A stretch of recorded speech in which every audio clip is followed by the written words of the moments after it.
I've been in this world of advocacy and social work for 30 years, and just when you say you've seen it all, you haven't seen it all. So said Nancy Crowther of the disability rights group Adaptive Texas after a dramatic victory this week by anti-discrimination advocates and professional organizations. 2 weeks ago, the Behavioral Health Executive Council and the State Board of Social Work Examiners, both of which govern social workers in Texas, stunned by dropping the equal protection standards for disabled and LGBTQ clients. The bodies had received notice from Governor Greg Abbott that they had overstepped state law regarding treatment of those two groups. The surprise announcement provoked criticism and protest from advocates, professional groups, and state legislators, even nationally. But in a follow-up meeting on Tuesday, which took place on Zoom and was crammed with 500 attendees, the Behavioral Health Executive Council just as abruptly reversed its decision. Fresh from the meeting, Crowther described the council shell-shocked from all the attention. In my honest opinion, they looked stunned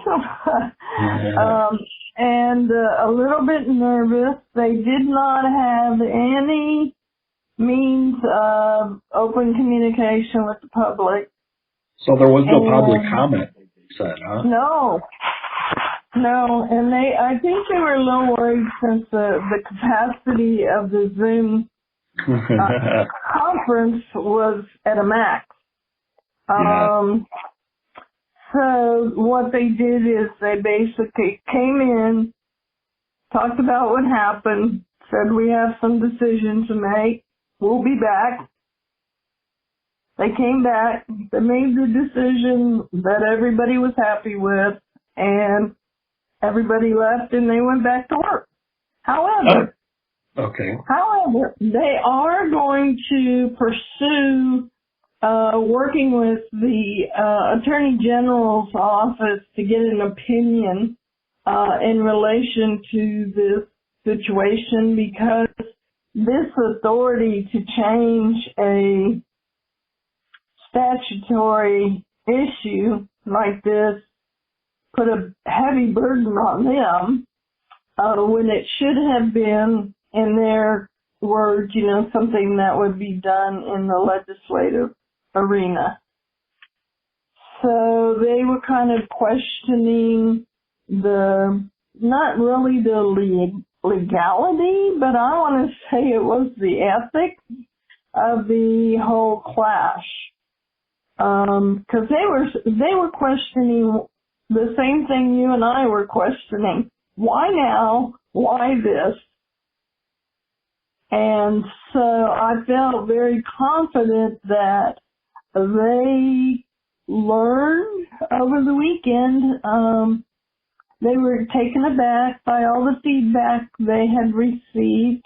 They said some people were rather mean. And I thought, mean? We're angry. So, anyway, bottom line is the pressure worked, the voices were raised, and the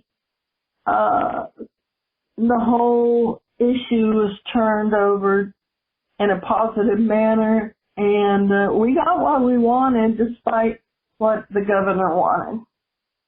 Out front in the past week were State Senator Jose Menendez from San Antonio and State Rep Diego Bernal from San Antonio, who is also a social worker. Also State Rep Jessica Gonzalez from Dallas, a member of the LGBTQ caucus, who said she will introduce anti-discrimination legislation in the new session. Gonzalez attended this week's meeting. She did speak to the group, stating that this was, they have a tough decision to make. They obviously the public is not going with them, and this was before they even voted. And that she said that she would be initiating the legislation to prevent this in the future. Now, this all comes on the heels also of the Attorney General's opinion, which may or may not help our case. We don't know what the opinion will be, but definitely with legislation that says seek first the counsel of rectifying the statutes prior to trying to change the laws, which initially brought upon discrimination against our Texans with disabilities and our population of the LGBT community. And I think it just said it loud and clear that nobody was pleased. All right, Nancy, thanks a lot for your statement. I appreciate the insight. Well, John, it was a very tense half a week. Yeah. But I'm glad to know the lines were full. I'm glad to know there was rage. I'm glad to know that our community stuck together for what is right